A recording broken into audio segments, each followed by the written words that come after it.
Hi friends, நாம் எல்லாரும் ரொம்ப எதிர்பார்ப்போடையும் ஆர்வத்தோடையும் காத்துட்ருந்த நாள் தான் இன்றைக்கி. மகா கந்த சஷ்டி விரதத்தின் 6ஆம் நாள் சூரசம்ஹாரம். நாளைக்கு திருக்கல்யாணம் பார்த்து முடிச்சுட்டு என்னுடைய விரதத்தை முடிச்சுக்கலான்னு இருக்கேன்.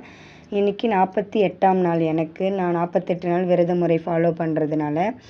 சூரசம்ஹாரம், சூரபத்மன் அப்படின்ற ஒரு அசுரன் பார்த்திங்கன்னா சிவபெருமான் கிட்டேருந்து வரங்கள் வாங்கிறதுக்காக கடுமையான தவங்களை மேற்கொள்கிறாரு.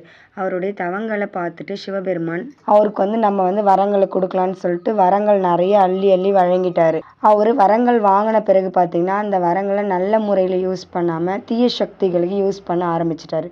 ஸோ அவரை அழிக்க முடியாத அளவுக்கு ரொம்ப அவருடைய தீமைகள் அதிகமாக ஆரம்பிச்சிச்சு.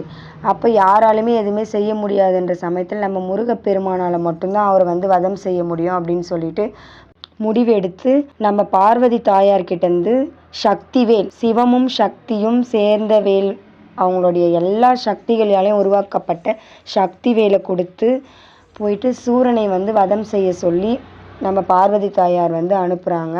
சிவபெருமான் அருளோடு போகிறாரு. போயிட்டு சூரனையும் நல்லபடியாக வதம் செஞ்சுட்டு வராரு. அதை தான் இன்றைக்கி நம்ம சூரசம்ஹாரம் அப்படின்ற விழாவாக கொண்டாடிட்டுருக்கோம்.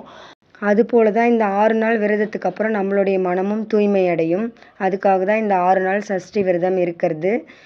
இந்த சூரசம்ஹாரம் முடிஞ்ச பிறகு பார்த்திங்கன்னா வீடு மறுபடியும் வாஷ் பண்ணிவிட்டு முருகனுக்கு பாலாபிஷேகம் செஞ்சுட்டு நெய்வேத்தியமாக தயிர் சாதம் செஞ்சு படைக்கலான்னு இருக்கேன்.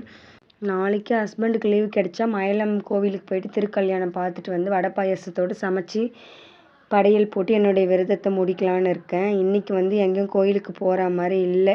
ஏன்னு பார்த்தீங்கன்னா அவருக்கும் லீவ் இல்லை. ஸோ டிவிலேயே சூரசம்ஹாரத்தை பார்த்துட்டு விரதத்தை முடிச்சுக்கலான்னு இருக்கேன். பாய்.